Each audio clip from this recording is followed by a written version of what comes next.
नमस्कार दोस्तों, मेरा नाम अमरजीत है। आई विश कि आप सभी स्वस्थ होंगे, शारीरिक रूप से भी और मानसिक रूप से भी।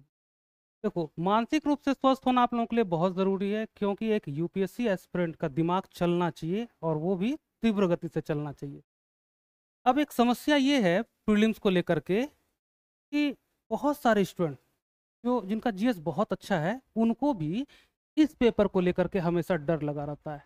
सी सेट के पेपर को लेकर के डर क्यों लगा हुआ रहता है? आखिर इसके पीछे का रीज़न क्या है? तो इसके पीछे का रीज़न ये है कि सीसेट में मैथ पूछा जाता है, रीजनिंग और कॉम्प्रिहेंशन, रीडिंग कॉम्प्रिहेंशन, ये तीन चीज़ें। मैथ के साथ प्रॉब्लम क्या है कि ज़्यादातर जो स्टूडेंट्स हैं, यूपीएससी एस्पिरेंट्स हैं, वो आर्ट्स बैकग्राउंड के हैं। 10th के बाद उन्होंने मैथ्स नहीं पढ़ा है। मैं ज़्यादातर स्टूडेंट की बात कर रहा हूँ। मान लेते हैं कि 100 में से 90 प्लस स्टूडेंट ऐसे होंगे जिनका मैथ उतना बेहतर नहीं है। बात आती है रीजनिंग की, तो रीजनिंग के क्वेश्चन इतने ज़्यादा तो होते नहीं हैं कि आप रीजनिंग के बल पर सी सेट क्वालिफाई कर पाओ। अभी जो ट्रेंड चल रहा है तो 12 से 15 क्वेश्चन रीजनिंग के होते हैं, जिसमें से 6-7 तो आप इजीली बना लेते हो। बात करते हैं कॉम्प्रिहेंशन की, तो कॉम्प्रिहेंशन के पिछले 5-6 वर्षों से 27 क्वेश्चन आ रहे हैं, 27 क्वेश्चन आ रहे हैं। इतने प्रश्न कॉम्प्रिहेंशन के होते हैं। तो ऐसे में क्या है ना कि या तो आपका मैथ वो बहुत बेहतर होना चाहिए। अब मैथ बेहतर नहीं हो तो आपका फिर कॉम्प्रिहेंशन बेहतर होना चाहिए, क्योंकि रीजनिंग के दम पर, रीजनिंग के बल पर आप टी सेट क्वालिफाई नहीं कर पाएंगे, क्योंकि इसके क्वेश्चन की संख्या इतनी होती ही नहीं है। हाँ, रीजनिंग आपको हेल्प जरूर करेगा। 5 से 6 क्वेश्चन बहुत ही इजीली कोई भी स्टूडेंट जो यूपीएससी एस्पिरेंट है वो बना सकता है, उसमें तो कहीं कोई डाउट ही नहीं है। अब मैथ की बात कर लें तो मैथ में क्या है ना कि बहुत ऐसे भी स्टूडेंट हैं जिनका मैथ अच्छा है, वो मैथमेटिक्स बैकग्राउंड के हैं या फिर आईआईटी से पास आउट हैं, इस तरह की चीज़ें हैं, तो मैथ उनका बेहतर है। तो उनका तो ठीक है कि एक सेफ साइड है, मैथ है। थोड़ा और बेहतर कर लेंगे यूपीएससी के अकॉर्डिंग, और यूपीएससी के जो प्रीवियस ईयर के क्वेश्चंस हैं उसको अगर वो प्रैक्टिस कर लेंगे तो मैथ में इतने क्वेश्चन किए जा सकते हैं कि उसके बाद रीजनिंग से 5-6 क्वेश्चन और कर लिया जाए तो आराम से क्वालिफाई किया जा सकता है। लेकिन मैं बात कर रहा हूँ ऐसे स्टूडेंट की, एक बड़ी संख्या 90 प्लस, जो कि आर्ट्स बैकग्राउंड के हैं, वो कैसे सी सेट क्वालिफाई करेंगे? क्योंकि मैथ्स में वो मास्टर हो नहीं सकते। 10th के बाद आपने मैथ नहीं पढ़ा है तो आप इस बात को एक्सेप्ट कर लो कि आप कितनी भी कोशिश कर लोगे तो मैथ में उस लेवल तक नहीं पहुंच पाओगे जो आपको सी सेट क्वालिफाई करवा दे। इवन जो मैथ बैकग्राउंड के भी हैं, उनसे भी अगर आपने बात की होगी, उनके बारे में भी आप जान रहे होंगे, तो आपने देखा होगा कि 2023 में मैथ बैकग्राउंड वाले भी सी सेट क्वालिफाई नहीं कर पाए। यानी कि मैथ्स में अगर आप मास्टर भी बन जाओ तो भी सी सेट के पेपर को मैथ के बल पे क्वालिफाई करने में आपको प्रॉब्लम आएगी ही आएगी। ऐसे में अब आपके पास एक ही ऑप्शन बचता है कि कॉम्प्रिहेंशन को बेहतर किया जाए, कॉम्प्रिहेंशन को बेहतर किया जाए।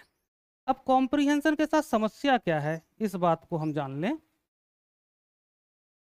कॉम्प्रिहेंशन के साथ जो मुख्य समस्या वो ये है कि इसको कितना भी आप प्रैक्टिस कर लो ना, या कहीं से किसी से भी पढ़ लो, आपको कॉन्फिडेंस नहीं आता, कॉन्फिडेंस नहीं आ पाता है। जब आप ठीक ठाक प्रैक्टिस कर लेते हो, प्रीवियस ईयर आप बना लेते हो, तो एक बात होती है कि आपके प्रश्न सही होने की संख्या जो है बढ़ जाती है, आपके ज़्यादातर उत्तर सही हो जाते हैं। ऐसा आपको लगता है कि कभी 27 में से 18 सही हो गए, कभी 20 सही हो गए, है ना, बाकी नेगेटिव में भी चला गया। ये कब होता है? जब आप बहुत ज़्यादा प्रैक्टिस कर लेते हो तो इतनी एबिलिटी आप में आ जाती है कि आप कॉम्प्रिहेंशन समझने लग जाते हो।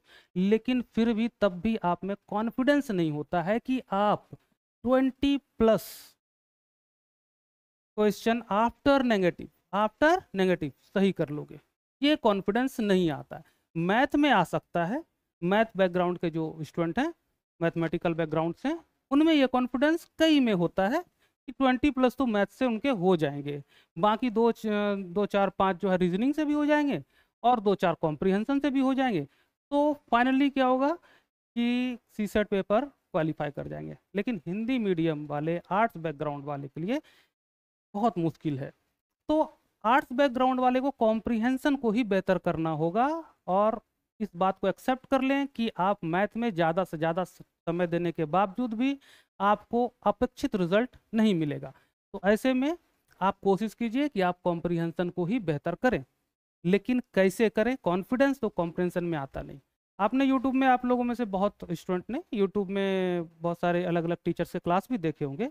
दावे हर कोई करते हैं कि मेरी क्लास कर लो, इतने दिन की कर लो, 20 दिन की कर लो, 30 दिन की कर लो, कॉम्प्रिहेंशन आप समझ जाओगे और कॉम्प्रिहेंशन के बल पे पास कर जाओगे। ठीक है, उनका दावा भी ठीक है, और मैं उनको गलत नहीं कह रहा, दावा ठीक है, लेकिन दिक्कत दावे में नहीं है। वो जो दावा कर रहे हैं टीचर, वो सही कर रहे हैं, दिक्कत दावे में नहीं है। दिक्कत किस में?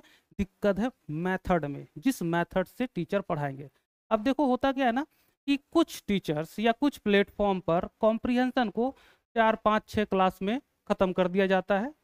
1, 2 क्लास में कुछ कॉम्प्रिहेंशन के अप्रोच को बताया जाता है, कैसे सॉल्व करना है, और बाकी में प्रैक्टिस करा दी जाती है। उनका काम, ड्यूटी खत्म हो जाता है, ऐसा वो मान लेते हैं। लेकिन कुछ प्लेटफॉर्म्स ऐसे भी हैं जो कि आपको नंबर्स ऑफ क्लास देते हैं कॉम्प्रिहेंशन पे। क्यों? क्योंकि उनकी कोशिश होती है कि मैं स्टूडेंट को, बच्चों को इतनी प्रैक्टिस करा दूं, इतनी प्रैक्टिस करा दूं कि उनका कॉम्प्रिहेंशन बेहतर हो जाए और कुछ कॉन्फिडेंस आ जाए। तो ये एक अच्छी बात है कि बहुत सारे प्लेटफॉर्म जो हैं नंबर्स ऑफ क्लास आपको प्रोवाइड कराते हैं कॉम्प्रिहेंशन पर। इसका मतलब है कि वो कॉम्प्रिहेंशन को बहुत ही संजीदगी के तरह लेते हैं, उस कॉम्प्रिहेंशन को मतलब उनको इग्नोर नहीं करते। लेकिन ज़्यादातर प्लेटफॉर्म पे कॉम्प्रिहेंशन को इग्नोर करके मैथ्स पर ज़्यादा ध्यान दिया जाता है। लेकिन बात आपकी है, और आप जानते हो कि मैथ्स में आप उतना बेहतर नहीं हो सकते, तो इस बात को एक्सेप्ट कर लो। बात सिर्फ इतनी है कि आपको सीसेट क्वालिफाई करना है, जिसके लिए आफ्टर नेगेटिव 27 क्वेश्चन ही तो सही करने हैं। 27 में अगर 20+ आफ्टर नेगेटिव कॉम्प्रिहेंशन से ठीक हो जाए, तो फिर सीसेट क्वालिफाई करने में कोई समस्या नहीं आएगी। अगर आप अभी से मैथ नहीं भी पढ़ते हो, जितना मैथ जानते हो उसमें से भी 5-6 क्वेश्चन आप बहुत इजीली कर पाओगे। आप किसी भी वर्ष के पेपर उठा के देख लो, उसी तरह से रीजनिंग भी 5-6 तो आराम से हो ही जाएंगे। ठीक है, लेकिन ये तब जब कॉम्प्रिहेंशन आप 20+ कर पा रहे हो। ठीक है, तो मैं जो कॉम्प्रिहेंशन की क्लास लेने जा रहा हूँ, मैं जो कुछ आप लोगों को बताने जा रहा हूँ, वो कैसे अलग है इस पे बात कर ले। जैसे कि मैं अभी कह रहा था कि इसमें कॉन्फिडेंस अभी तक नहीं आया है, तो आखिर मैं ऐसा कुछ क्या नया करूँगा, मेरे पास क्या कुछ ऐसा नया है जिससे मैं कॉन्फिडेंस बिल्ड कर पाऊँ, आप लोगों को समझा पाऊँ और आप लोगों में भी कॉन्फिडेंस आ पाए। ठीक है,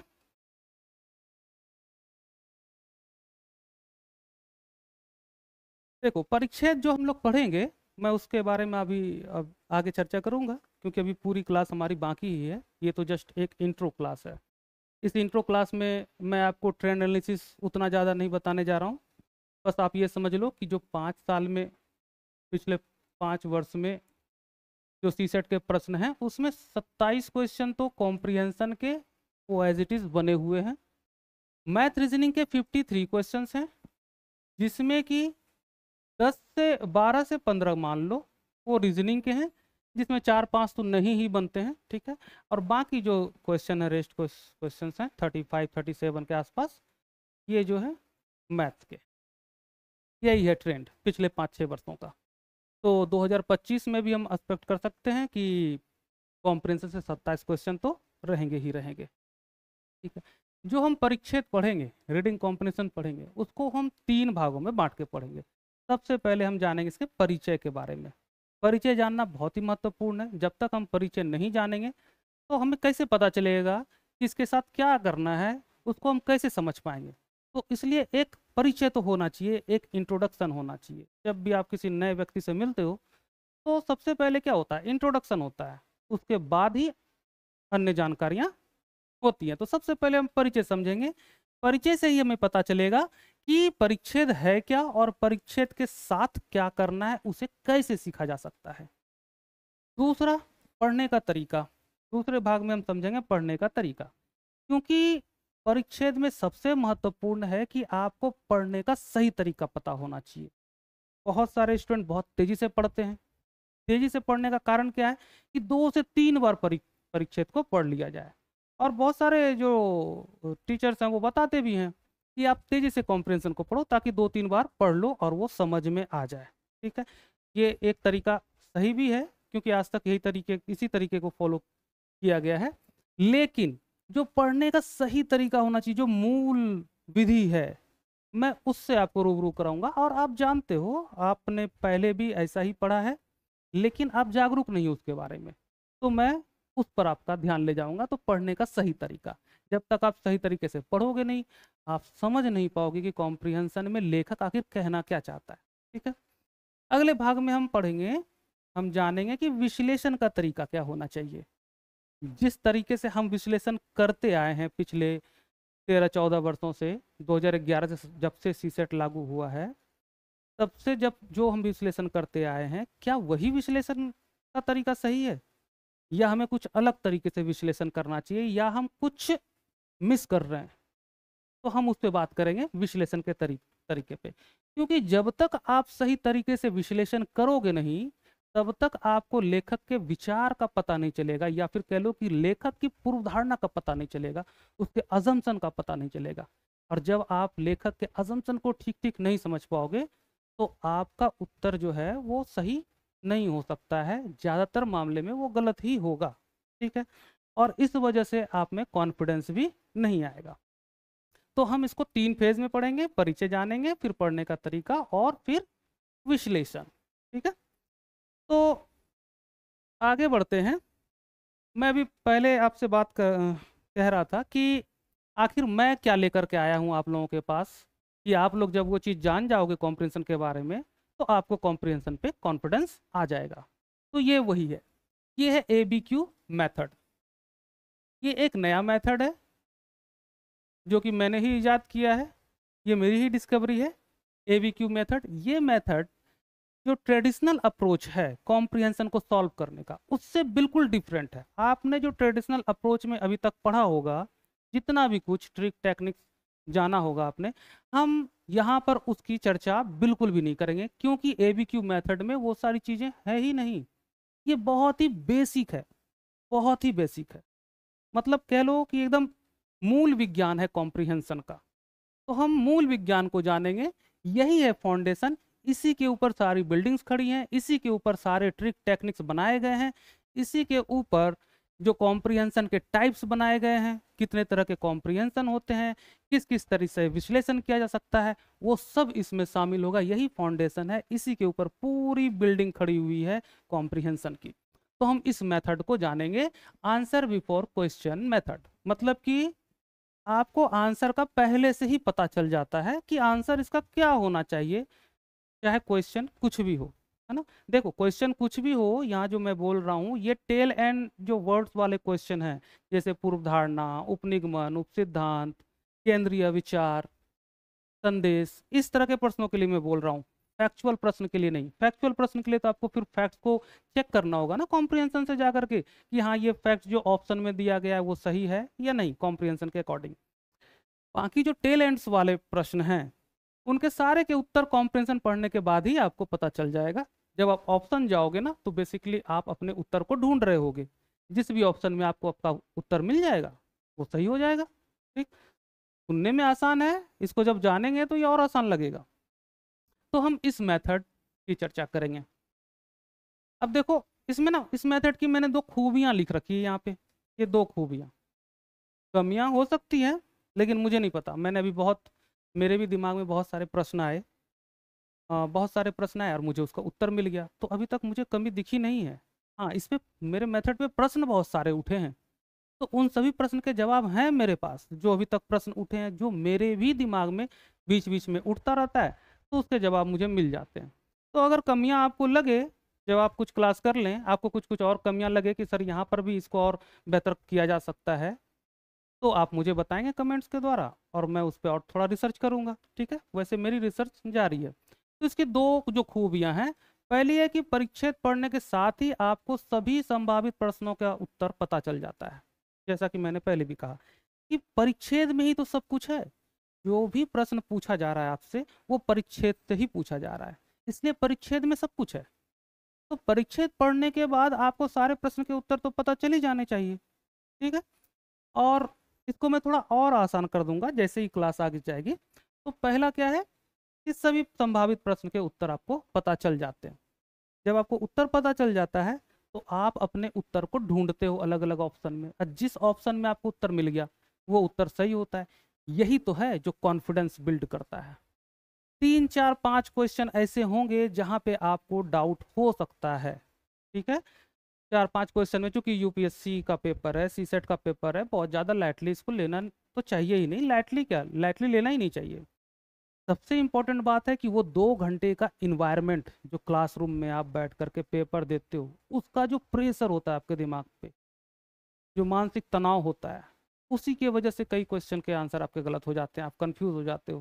ठीक है, तो इन सभी कारणों से 4 से 5 प्रश्न ऐसे हो सकते हैं जिनके उत्तर पे आपको डाउट हो। ऐसे कंडीशन में वो 4 से 5 जो आपने जहाँ डाउट है आपको, वो या तो गलत हो जाएंगे या उसमें एक आध सही भी हो जाए। ठीक है, हो सकता है सारे के सारे सही हो जाए।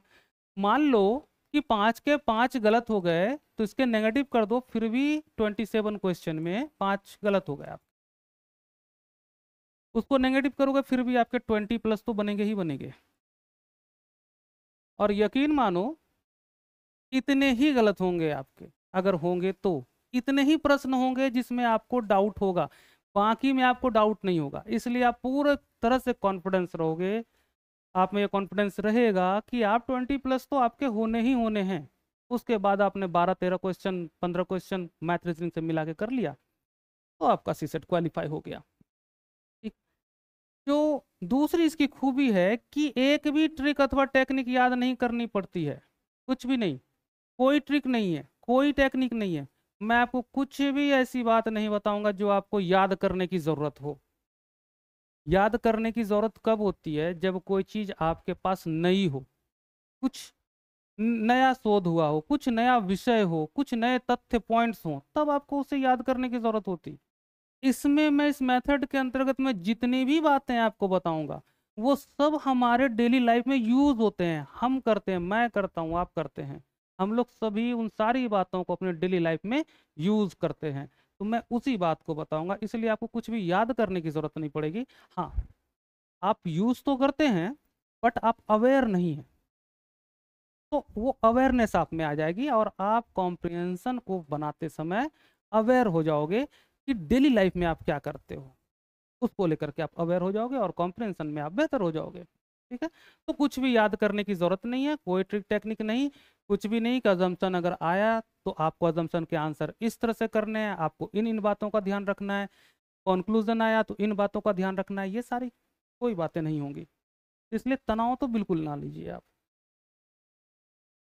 अब इसमें देखिए, आखिर मैं जो ये बात कह रहा हूं ना कि परिच्छेद पढ़ने के साथ ही आपको सभी संभावित प्रश्न के उत्तर पता होते हैं, कैसे, ये एक प्रश्न बनता है कैसे। और जितनी भी क्लासेस होंगी आपको हर दिन, हर क्लास में, हर एक लेक्चर में इसी बात का जवाब मिलेगा, कैसे। तो शुरुआत में आज से ही कर देता हूं कैसे। देखो, ये है सेंट्रल आइडिया, केंद्रीय विचार। अगर आपने पहले क्लास की है कॉम्प्रिहेंशन की, चाहे कहीं भी की हो, किसी भी टीचर से की हो, उन्होंने एक बात जरूर आपसे कही होगी कि आपको सेंट्रल आइडिया जानना है, केंद्रीय विचार जानना है ना, कि लेखक क्या सोचता है या कॉम्प्रिहेंशन का केंद्रीय विचार क्या है, लेखक क्या सोचता है। तो यहाँ पर एक सवाल उठता है कि ये जो मैं कह रहा हूँ इसकी खूबियाँ, फर्स्ट, इस आपको सभी संभावित प्रश्नों के उत्तर पता होते हैं परिच्छेद पढ़ने के साथ ही। तो आखिर मैं ऐसा क्यों कह रहा हूँ, कैसे आपको सभी संभावित प्रश्न के उत्तर परिच्छेद पढ़ने के बाद ही पता चल जाएगा। मैंने पहले भी कहा कि परिच्छेद से ही प्रश्न पूछे जाते हैं, तो जो भी प्रश्न पूछे गए उसके उत्तर कहाँ हैं, परिच्छेद में ही है। तो परिच्छेद अगर हम ठीक से समझ लें तो हमें सभी प्रश्न के उत्तर तो पता होंगे ही होंगे। लेकिन इसको मैं थोड़ा और क्लियर कर दूं और एक बात और बता दूं कि आगे जितने भी क्लास होने वाली है, जितने भी लेक्चर्स होने वाले हैं, उन सारे लेक्चर में आपको एक ही प्रश्न का उत्तर पता चलेगा। कि परिच्छेद पढ़ने के साथ ही आपको सभी संभावित प्रश्न के उत्तर कैसे पता चल जाते हैं। मैं टेल एंड वर्ड्स वाले जो क्वेश्चन है मैं उसकी बात कर रहा हूँ, ठीक है, फैक्चुअल क्वेश्चन की बात नहीं कर रहा हूँ, तो ध्यान रखिएगा इस बात का। और फैक्चुअल क्वेश्चन 4-5 ही आते हैं, ज़्यादातर प्रॉब्लम तो टेलेंट्स वाले में ही होते हैं, तो मैं उसी की बात कर रहा हूँ। तो आखिर मैं ऐसा क्यों कह रहा हूँ, तो आज से इसकी शुरुआत कर देते हैं कि आखिर आपको सभी प्रश्न के उत्तर कैसे पता चलेंगे। देखो, एक शब्द है सेंट्रल आइडिया, केंद्रीय विचार, ये आपने पहले भी सुना होगा। आप सभी जो वीडियो को देख रहे हैं, इस लेक्चर को देख रहे हैं, बहुत सारे ऐसे आप स्टूडेंट्स होंगे जिन्होंने पहले ही कॉम्प्रिहेंशन की क्लास की होगी, किसी ना किसी टीचर से की होगी, या यूट्यूब पे फ्री वीडियो जो मिलते हैं वीडियोस होंगे उससे आपने देखा होगा। हर एक टीचर ने ये बात तो जरूर ही कही होगी कि आपको सेंट्रल आइडिया, केंद्रीय विचार को समझना है। केंद्रीय विचार किसका? लेखक का, जिसका वो कॉम्प्रिहेंशन है, जिसने उस कॉम्प्रिहेंशन को लिखा है, ठीक है, उसका केंद्रीय विचार। क्योंकि जो उसका विचार होगा वही तो उस कॉम्प्रिहेंशन में होगा ना, अपने ही विचार को उसने कॉम्प्रिहेंशन में उतारा होगा। तो सेंट्रल आइडिया जानना है। अगर आप सेंट्रल आइडिया जानते हैं ना, परिच्छेद को पढ़ के अगर आपको सेंट्रल आइडिया का पता चल जाता है कि लेखक का विचार क्या है, तो सारे प्रश्न के उत्तर उसी विचार में तो निहित है, उसी विचार से सारे प्रश्न के उत्तर आने हैं। तो अभी से हम जो आगे डिस्कस करेंगे, हम सेंट्रल आइडिया को ही जानने का प्रयास करेंगे सारे के सारे लेक्चर में, कि इसको कैसे जाना जाए, ठीक है। आपको मैं 30 सेकंड का वक्त देता हूं, एक बार इसे पढ़ लो कि ये है क्या।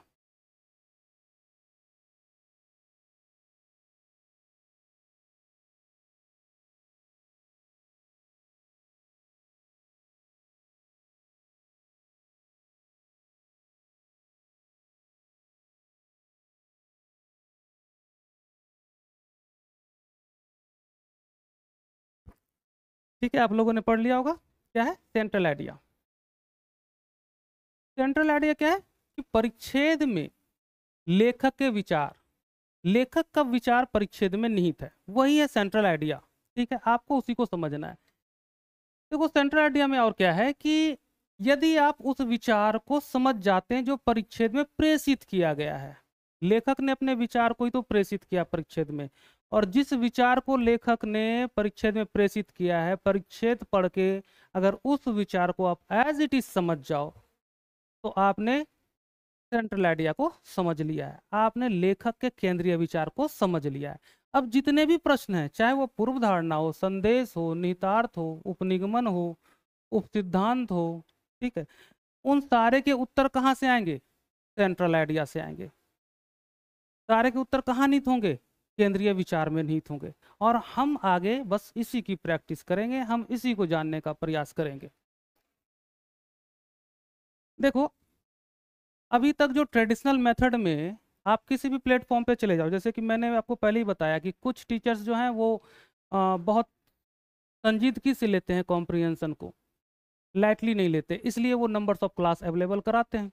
तो वहाँ पे क्या होता है ना कि आपको ट्रिक टेक्निक्स तो बताया जाता है, लेकिन आप उसको अप्लाई नहीं कर पाते, क्योंकि वो एज इट इज अप्लाई होता नहीं है जो टीचर बताते हैं। जैसे टीचर ने बताया कि भाई कंक्लूजन जो है ना, अगर कंक्लूजन पूछा जाए तो all information are given there in passage, passage में सारे इंफॉर्मेशन दिए हैं, उसी इंफॉर्मेशन के आधार पे आपको ओपिनियन बनाना है और वो कंक्लूजन होगा, ठीक है। और जब इन्फेरेंस पूछा जाए तो सारे इंफॉर्मेशन पैसेज में नहीं दिए होंगे, जितने दिए हैं उसको लीजिए और अपना कुछ नॉलेज लगाइए, दिमाग लगाइए, कुछ विश्लेषण कीजिए और एक ओपिनियन तक पहुंचिए, तो वो इन्फेरेंस हो जाएगा। देखो, ये बताना बहुत आसान है, कहना बहुत आसान है, लेकिन खुद टीचर भी सॉल्व करते समय ये नहीं स्पष्ट कर पाते हैं कि देखो कंक्लूजन का ये तरीका मैंने बताया था, और कंक्लूजन पूछा गया तो ऐसे ही आंसर आया, और इन्फरेंस पूछा गया तो ऐसे ही आंसर आया। और वैसे भी आजकल निष्कर्ष नहीं पूछा जाता, सीधे सीधे इन्फरेंस पूछा जाता है। हालांकि दोनों का जो हिंदी तर्जुमा है वो निष्कर्ष ही है, चाहे कंक्लूजन हो चाहे इन्फरेंस हो, ठीक है। तो जो ट्रेडिशनल मेथड है वहाँ पे आपको यही सारी चीज़ें बताई जाती हैं कि अजम्पशन कैसे निकालना है, क्रूशियल मैसेज कैसे निकालना है, बेस्ट इम्प्लाइड कैसे निकालना है, ठीक। लेकिन ध्यान दो, ये सभी चीज कहाँ है? ये सभी चीज, जितने भी टर्म्स यहाँ दिए गए हैं, ये सभी केंद्रीय विचार में है। तो अगर आपसे क्रक्स पूछा गया तो उसमें भी लेखक का केंद्रीय विचार होगा। अगर आपसे कोरोलरी पूछा जाए, या अजम्पशन पूछा जाए, या इम्प्लाइड पूछा जाए, सभी में लेखक के केंद्रीय विचार हैं, ठीक है। और सारे ऑप्शन में लेखक के केंद्रीय विचार आपको नहीं मिलेंगे। एक ही ऑप्शन होगा जिसमें लेखक का केंद्रीय विचार मिलेगा, बाकी ऑप्शन जो कि गलत ऑप्शन होंगे उसमें लेखक के कुछ विचार मिलेंगे, संपूर्ण विचार नहीं मिलेगा। और यहाँ केंद्रीय विचार का मतलब है संपूर्ण विचार। तो एक ही ऑप्शन ऐसा होगा जिसमें कि संपूर्ण विचार होगा, सेंट्रल आइडिया होगा, केंद्रीय विचार होगा, वही उत्तर आपका सही होगा। और सेंट्रल आइडिया तो आप पहले ही जान चुके हैं कॉम्प्रिहेंशन पढ़ने के साथ ही, इसलिए आपको सभी संभावित प्रश्न के उत्तर पता होते हैं, ठीक है। तो बेस्ट इंप्लाइड रहे, इन्फरेंस रहे, कंक्लूजन रहे, क्रक्स, कोलरी, अजम्पशन, कुछ भी रहे, कुछ भी पूछा गया हो, उसमें सेंट्रल आइडिया होना मस्ट है, तभी वो उत्तर सही होगा, ठीक है। तो मैं आपको इन सब के बारे में नहीं बताऊंगा। अगर ये सब आपको जानना है तो आप, बहुत सारे वीडियोस हैं यूट्यूब पे, आप वहाँ जाइए और इनको सीख लीजिए और अपने नॉलेज को इन्हेंस कर लीजिए, नॉलेज बढ़ा लीजिए। लेकिन मैं इसमें समय बिल्कुल बर्बाद नहीं करने वाला हूँ, क्योंकि मैं आपको एक नए अप्रोच से रूबरू कराने वाला हूँ। देखो, अब इस बात को मैंने कहा ना कि एक चीज और मैं आप लोगों को दिखाता हूँ, बहुत ही इंटरेस्टिंग बात है, अपनी बात को मैं थोड़ा स्पष्ट करने का प्रयास करता हूँ। देखो, ये एक प्रश्न है, परिच्छेद है, ये 2021 का परिच्छेद है, ठीक है। इसके बाद एक परिच्छेद और है, ये सॉरी, ये 21 का परिच्छेद है, और ये 23 का परिच्छेद, ठीक है। अब क्या करना है ना कि पहले तो आप इस परिच्छेद को पढ़ लीजिए और अपने ही अकॉर्डिंग समझने का प्रयास कीजिए खुद से, फिर हम इसके उत्तर पे बात करते हैं। तो आपको इस बात का पता चलेगा कि मैं आखिर क्यों कह रहा हूँ कि आपको टैलेंट वर्ड्स नहीं पढ़ने हैं, क्रक्स, कोलरी, एजम्पशन, मैसेजेस, संदेश वगैरह, ये सब नहीं जानना है आपको, क्या है नहीं है वो आप अलग से जान लीजिए, यहाँ पे जाने की ज़रूरत नहीं है, इस एग्जाम्पल से आपको पता चल जाएगा। तो मैं आपको 2 मिनट का टाइम देता हूँ, आप एक बार इसे खुद से पढ़ो और खुद से एनालिसिस करो, फिर हम इस पर बात करते हैं।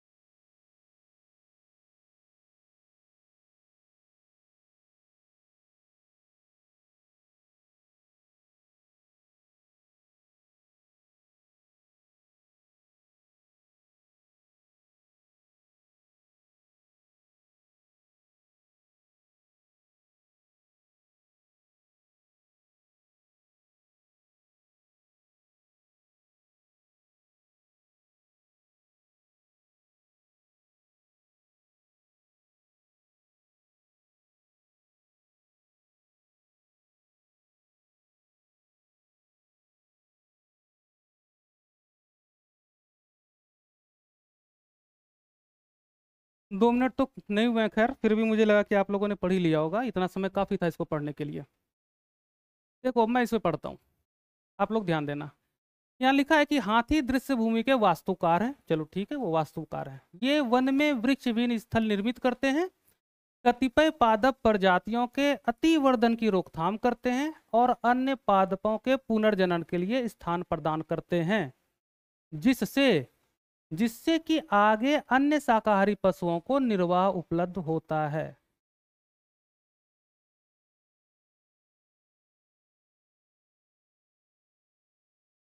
ठीक है, अब देखो, हाथी क्या क्या करता है वन में, वो आपको यहाँ बताया गया है कि हाथी ये काम करता है, और इससे फिर क्या होता है, इससे अन्य शाकाहारी पशुओं को निर्वाह उपलब्ध होता है।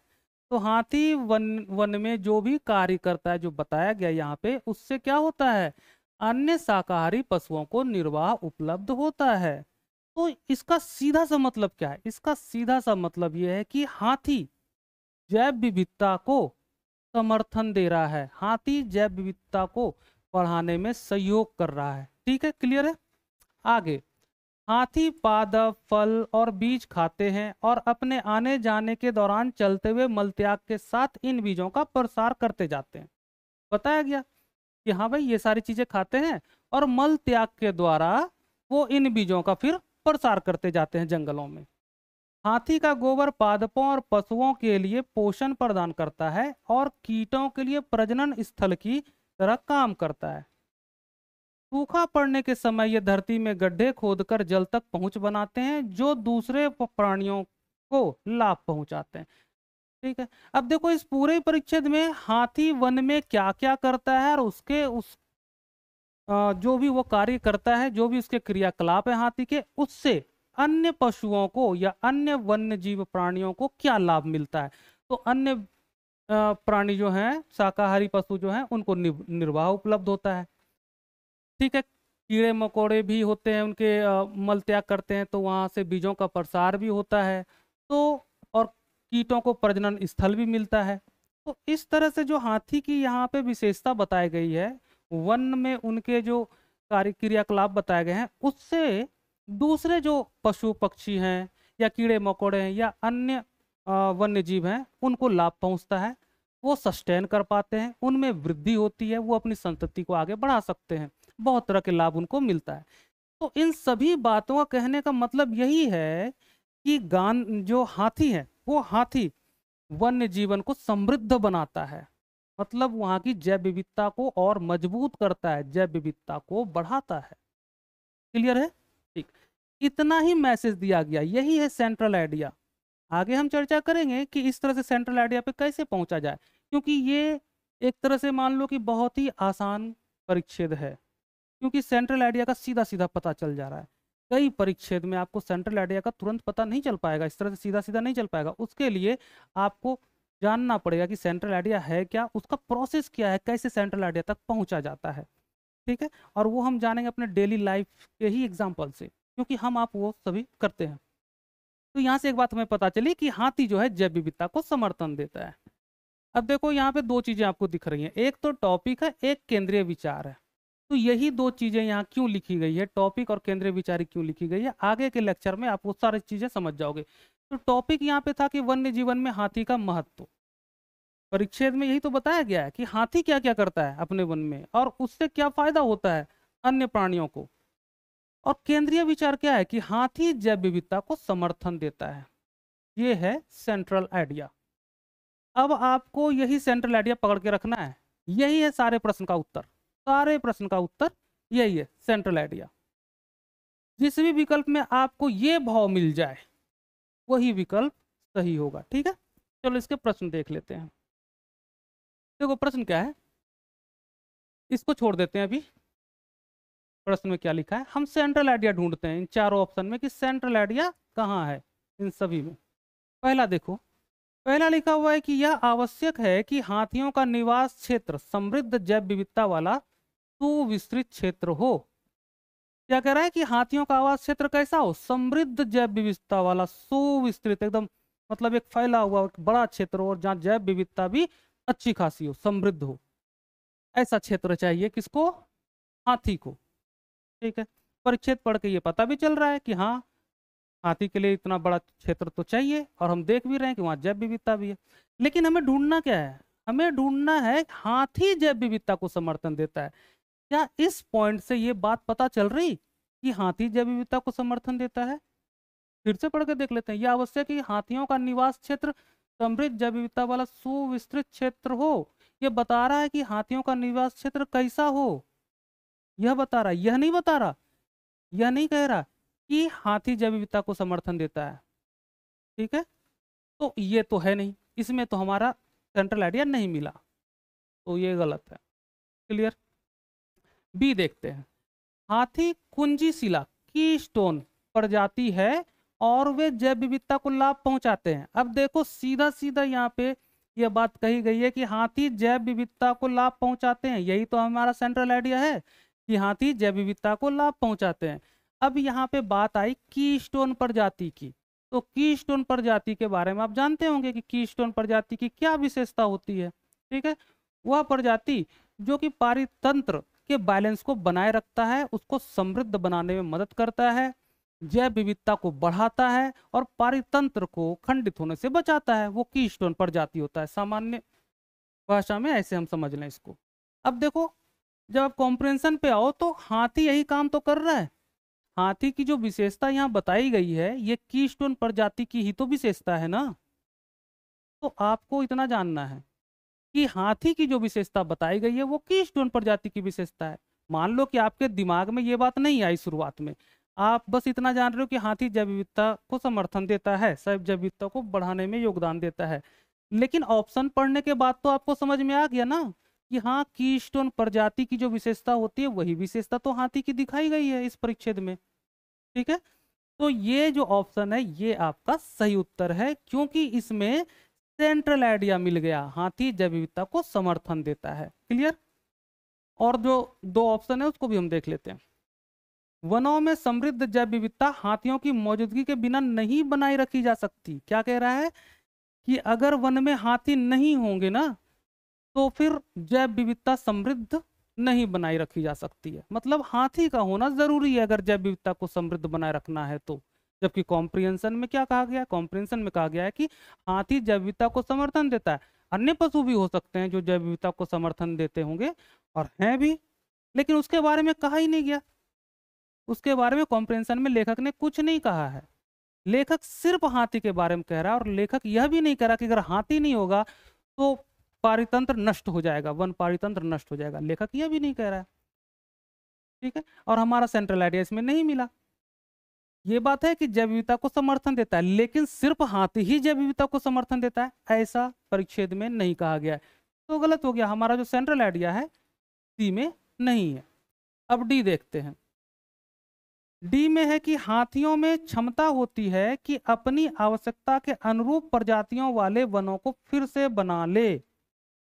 अपनी आवश्यकता के अनुरूप प्रजातियों वाले, जबकि कॉम्प्रिहेंशन में ऐसा नहीं कहा गया। कॉम्प्रिहेंशन में एक हाथी की विशेषता बताया गया, हाथी से बहुत अन्य प्राणियों को भी लाभ पहुंचता है यह बताया गया। ठीक है, यह नहीं कहा गया कि हाथी में यह क्षमता होती है कि वो अपने अकॉर्डिंग बनाए व्यवस्था को, अपने अकॉर्डिंग जो प्रजाति वो चाहता है कि पारितंत्र में हो उस प्रजाति को वो बनाए रखे। ऐसा कहीं भी कॉम्प्रिहेंशन में नहीं कहा गया है। ठीक है, कॉम्प्रिहेंशन में सिर्फ यह बात है कि जैव विविधता को समर्थन देता है, तो ये पॉइंट भी आपको यहां नहीं मिला।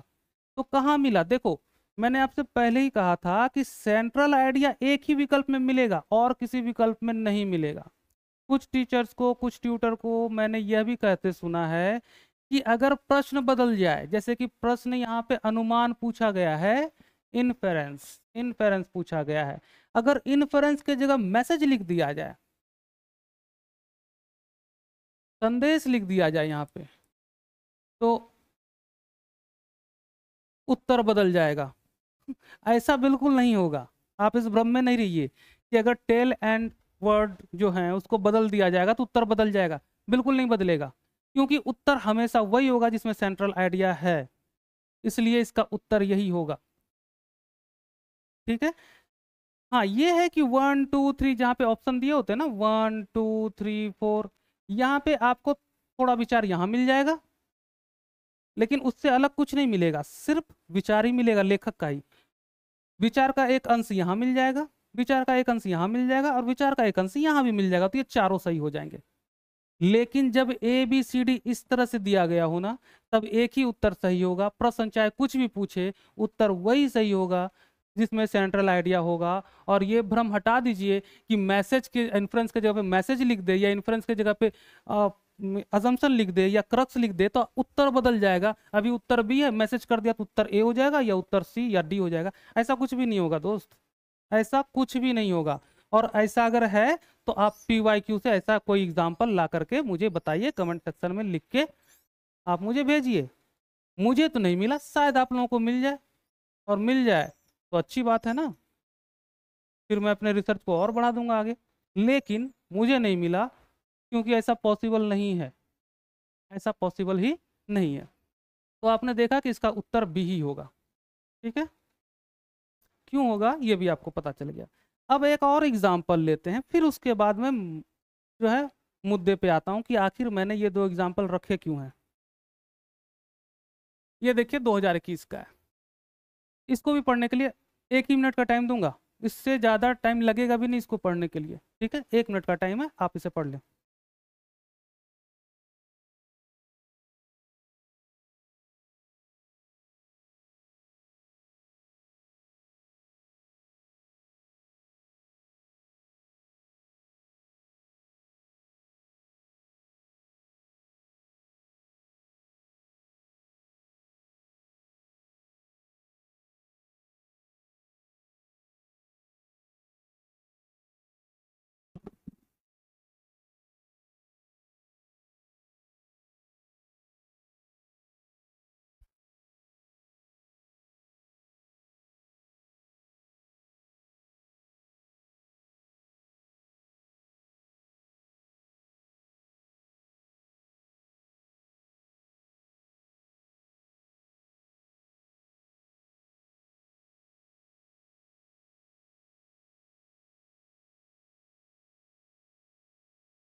तो आप सभी ने पढ़ ही लिया होगा।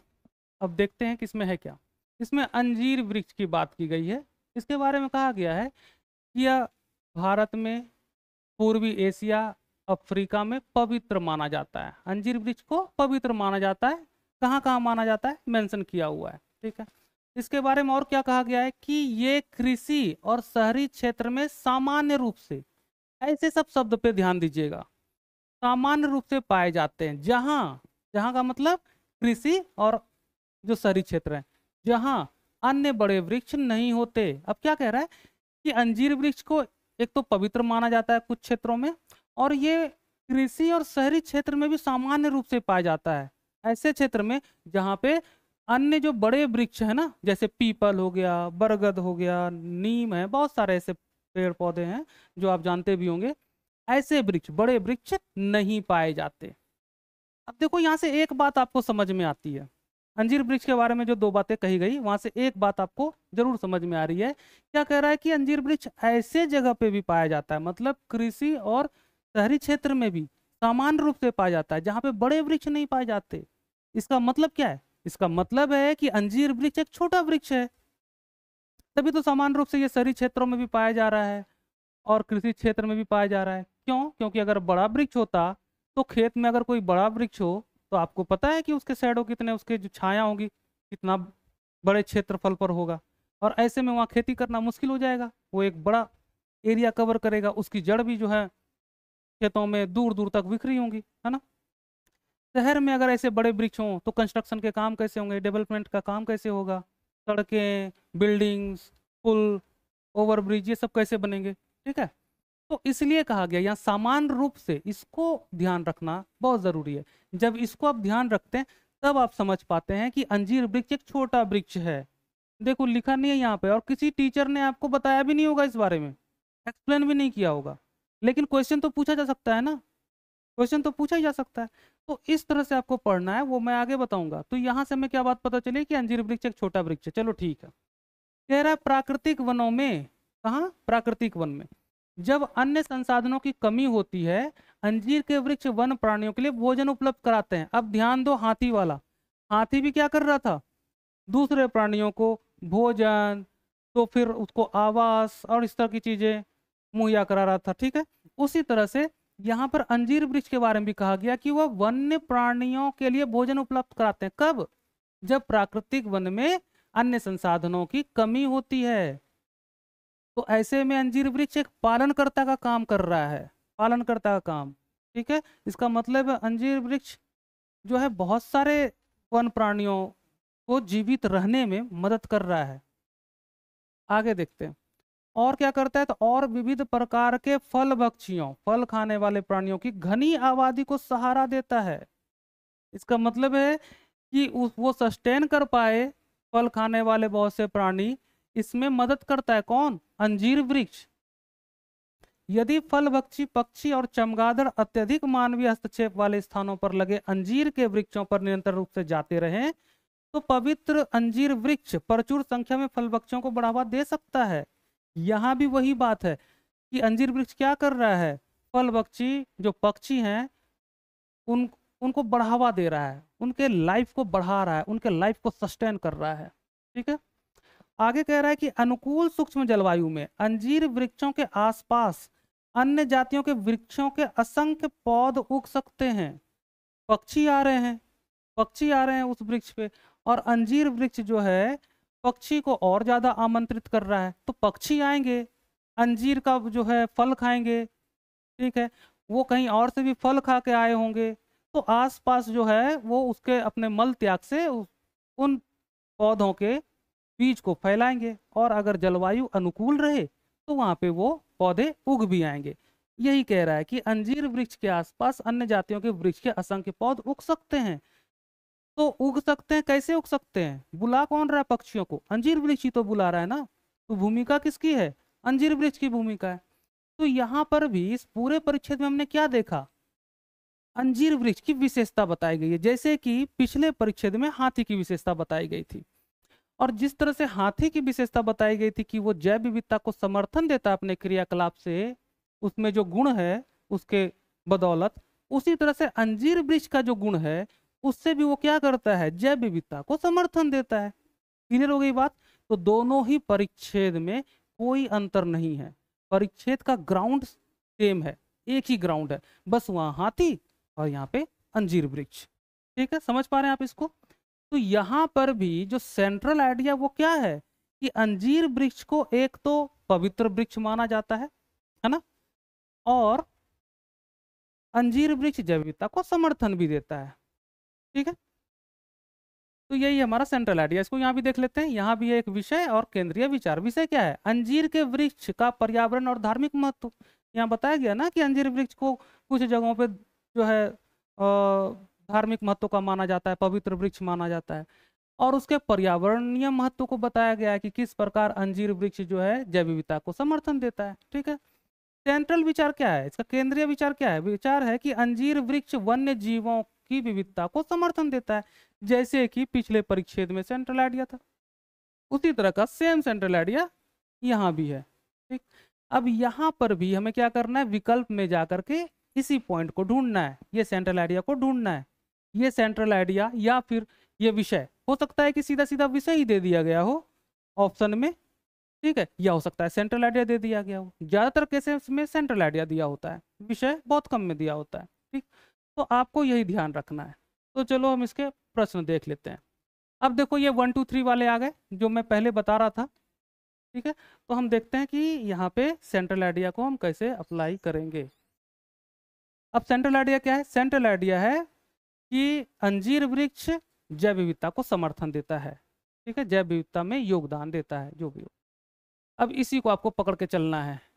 अब पहले में देखिए कि प्राकृतिक वनों में अंजीर के वृक्ष प्रायः आधिकारिक जातियां कीस्टोन स्पीसीज हो सकती हैं। क्या कह रहा है, हो सकती है। लेखक ये नहीं करा कि है ही, हाथी के बारे में ये जरूर कहा गया था कि है, लेकिन यहाँ पे लेखक क्या कह रहा है, हो सकता है। तो बिल्कुल सही है, ये जैव विविधता को समर्थन देने वाला बिंदु है। कीस्टोन प्रजाति मैंने आपको बताया था कि क्या होता है, और आपने पढ़ा भी होगा, आपको पता है। तो जो अंजीर वृक्ष की विशेषता परिच्छेद में बताई गई है, वो विशेषता किसकी होती है, कीस्टोन प्रजाति की होती है। तो अंजीर वृक्ष कीस्टोन स्पीसीज हो सकती है, बिल्कुल सही बात है। आपको आपका सेंट्रल आइडिया यहाँ मिल गया कि अंजीर वृक्ष जैव विविधता को समर्थन देता है। ठीक है, दूसरा देखते हैं। अंजीर के वृक्ष वहां भी उग सकते हैं जहां अन्य बड़े काष्ठीय वृक्ष की जातियां नहीं उग सकती। अब देखो, इसका जैव विविधता को समर्थन देने से कोई लेना देना तो है नहीं। 2 नंबर जो स्टेटमेंट है, इसका जैव विविधता से कोई लेना देना नहीं है। और हमारा सेंट्रल आइडिया क्या है, अंजीर वृक्ष वन्य जीवों की विविधता को समर्थन देता है। ठीक है, अब देखो क्या ये भाव यहाँ है कि अंजीर वृक्ष जैव विविधता को समर्थन देता है, नहीं है, तो गलत है। अब फैक्चुअली भी चेक कर लेते हैं कि कॉम्प्रिहेंशन के अकॉर्डिंग फैक्चुअली क्या ये सही है या गलत है। तो देखो क्या कह रहा है कि अंजीर वृक्ष वहां भी उग सकते हैं जहां अन्य बड़े काष्ठीय वृक्ष की जातियां नहीं उग सकती। परिच्छेद में ऐसा नहीं कहा गया है कि अन्य बड़े काष्ठीय वृक्ष, बड़े वृक्ष नहीं उग सकते, ऐसा नहीं कहा गया है। कहा गया है कि अंजीर वृक्ष सामान्य रूप से कृषि और शहरी क्षेत्र में भी पाए जाते हैं जहां अन्य बड़े वृक्ष नहीं पाए जाते। मतलब अन्य बड़े वृक्ष सामान्य रूप से नहीं पाए जाते, ये नहीं कहा गया है कि नहीं उग सकते हैं। फैक्चुअली भी जो है रॉन्ग है, करेक्ट नहीं है ये सेकंड। क्लियर। अब आते हैं थर्ड में। थर्ड देखो क्या लिखा है, जैव विविधता के संरक्षण में पवित्र वृक्षों की भूमिका हो सकती है। सीधा सीधा जो आपने सेंट्रल आइडिया निकाला, हमने जो सेंट्रल आइडिया जाना है वही है कि जैव विविधता को समर्थन देता है, बिल्कुल सही है। अब आओ फोर्थ पे। अन्य वृक्ष जातियों के बीजों के प्रकीर्णन में अंजीर वृक्ष की भूमिका है। अब देखो यहाँ पे अंजीर वृक्ष की भूमिका बताई गई है अन्य जातियों के वृक्षों के बीजों के प्रकीर्णन में। तो अन्य जातियों के जो वृक्ष हैं उनके बीजों का प्रकीर्णन होने का मतलब क्या है, जैव विविधता में वृद्धि होना, जैव विविधता समृद्ध होना। और इसमें भूमिका किसकी है, अंजीर वृक्ष की भूमिका है। और परिच्छेद में यही बात सबसे नीचे कही गई है, यही बात कही गई है कि अनुकूल जलवायु में अंजीर वृक्ष के आसपास अन्य जातियों के वृक्षों के असंख्य पौध उग सकते हैं। तो ये जो पॉइंट है ये भी अंजीर वृक्ष जैव विविधता को समर्थन देता है, इसी भाव को बता रहा है, और ये फैक्चुअली भी करेक्ट है। तो आपने देखा कि आप जब सेंट्रल आइडिया को जान जाते हैं तो आप सिर्फ अपना सेंट्रल आइडिया ढूंढते हैं और आपको उत्तर मिलता है। तो आपको सेंट्रल आइडिया किस में मिला? 1 में, 3 में और 4 में। तो 1 3 4 ऑप्शन डी करेक्ट है। क्लियर? अब देखो यहाँ पे एक बहुत ही महत्वपूर्ण बात आपको मैं दिखाता हूँ। इस प्रश्न में देखो क्या पूछा गया आपसे, पूर्व धारणा, अजम्पशन, अजम्पशन पूछे गए हैं आपको। ठीक है, और पीछे प्रश्न में आ जाओ। यहां पे आपसे पूछा गया है अनुमान, इनफेरेंस। अब दोनों में जो ग्राउंड है जिस पर परिच्छेद लिखा गया है एक ही है। एक जगह हाथी की विशेषता को बताया गया है वन्य जीवन में, एक एक परिच्छेद में अंजीर वृक्ष की भूमिका को बताया गया है, और दोनों के बारे में यही बताया गया है कि दोनों जैव विविधता को समर्थन देते हैं। दोनों के उत्तर भी हमने एक ही जैसे निकाले हैं, लेकिन दोनों का प्रश्न अलग अलग है, अनुमान, इन्फरेंस और उसमें अजम्पशन। अब आप खुद डिसाइड करो कि अगर आपने कहीं से भी पढ़ा कि अजम्पशन अगर पूछा जाए तो इन नियमों का ध्यान रखिएगा, इन इन बातों को फॉलो कीजिएगा, और अगर इन्फरेंस पूछा जाए तो इन इन बातों को फॉलो कीजिएगा। तो आप कैसे अंतर कर पाएंगे? उत्तर तो एक ही जैसा निकल रहा है दोनों का, सेंट्रल आइडिया। ठीक है, तो हमें सेंट्रल आइडिया कैसे समझना है ये जानना है, ना कि इन वर्ड्स को जानना है, टेल एंड वर्ड्स को जानना है। आप उसको जानिए, आप जानते भी होंगे, आप उसको जानिए, अच्छी बात है, उससे नॉलेज और बढ़ेगी। लेकिन कॉम्प्रिहेंशन को सॉल्व करने के लिए इसकी जरूरत नहीं है, क्योंकि यही वो मेथड है ना कि अलग अलग टेल एंड्स के बारे में बताना, टेल एंड वर्ड्स के बारे में बताना कि ये क्या है, इसको अगर ये पूछा जाए तो कैसे उत्तर निकालना है। यही है जिस वजह से आप, इसी वजह से आप ना कभी कॉन्फिडेंट नहीं हो पाए हैं, आप में कॉन्फिडेंस ही नहीं आया कॉम्प्रिहेंशन को लेकर के, इसी कारण से। क्यों? कैसे अंतर करोगे? आप खुद देखो ना, इन्फरेंस और अजम्पशन में कैसे अंतर करोगे? उत्तर तो एक ही जैसा निकल रहा है। तो इसलिए यहाँ पे अनुमान की जगह पे अगर अजम्पशन भी पूछ लिया जाता ना तो कोई फर्क नहीं पड़ना था, कोई फर्क नहीं पड़ना था, उत्तर इसका यही होना था, और प्रश्न भी गलत नहीं होना था। ऐसा नहीं है कि अगर अनुमान की जगह पे अगर वहां पर पूर्व धारणा यहाँ पर लिख दिया जाए तो प्रश्न गलत हो जाएगा, नहीं, प्रश्न भी गलत नहीं होगा। अगर इस जगह पे संदेश भी लिख दिया जाए तब भी प्रश्न गलत नहीं होगा, मैसेज लिख दिया जाए तब भी प्रश्न गलत नहीं होगा, प्रश्न भी सही होगा और उसका उत्तर भी सही होगा। अब देखो, आप इस तरह से देख सकते हो इसको, लेखक क्या संदेश देना चाहता है? लेखक यही तो संदेश दे रहा है कि देखो जी, वन्य जीवन में अंजीर वृक्ष इसकी भूमिका ये है, वो जैव विविधता को समर्थन देता है। तो लेखक बताना चाह रहा है लोगों को कि अंजीर वृक्ष जो है कीस्टोन प्रजाति की भूमिका निभा सकता है। एक तरह से ये मैसेज जा रहा है कि भाई अंजीर वृक्ष को अगर तुम लोग काटते हो, उसको डिस्ट्रॉय करते हो तो मत करो। क्यों? क्योंकि ये पारितंत्र के समृद्धि के लिए, उसकी मजबूती के लिए जरूरी है। मैसेज ही वही जा रहा है। तो प्रश्न यहाँ पे अगर आप टेल एंड वर्ड को बदल भी दें तो ना तो प्रश्न गलत होगा, ना ही उसका उत्तर गलत होगा, उत्तर भी यही रहेगा। ठीक है, तो हम आगे जितने भी लेक्चर्स होंगे हम इसी अप्रोच को जानेंगे, सेंट्रल आइडिया को समझने का प्रयास करेंगे कि आखिर हम डेली लाइफ में ऐसा क्या क्या करते हैं जिससे हम परिच्छेद सीख सकते हैं, जो परिच्छेद में अप्लाई होता है। तो दोस्त, हम डेली लाइफ में जितने भी कुछ कार्य करते हैं अपने विचार से करते हैं। ठीक है, इसलिए वो सारा ही कार्य, वो सारा ही काम, वो सारे ही तरीके यहाँ काम आएंगे, आपके परिच्छेद को सॉल्व करने में काम आएंगे। ठीक है, तो ये बिल्कुल नया अप्रोच है, आप इस अप्रोच से चलिए, आगे बढ़िए, और आपको बहुत ही आसानी से परिच्छेद समझ में भी आ जाएगा। और आप जब प्रीवियस ईयर के कुछ प्रैक्टिस करेंगे, जो मैं भी कराऊंगा, क्लास के दौरान ही आप कॉम्प्रिहेंशन सीख जाएंगे और 20+ का पूरा कॉन्फिडेंस भी आ जाएगा। क्योंकि आप देखेंगे ना कि यूपीएससी में सारे प्रश्न के उत्तर तो ऐसे ही आ रहे हैं, अगर जो फैक्चुअल प्रश्न है उसको हटा दे तो सारे प्रश्न के उत्तर एक ही तरीके से आ रहा है, एक ही तरीके से आ रहा है।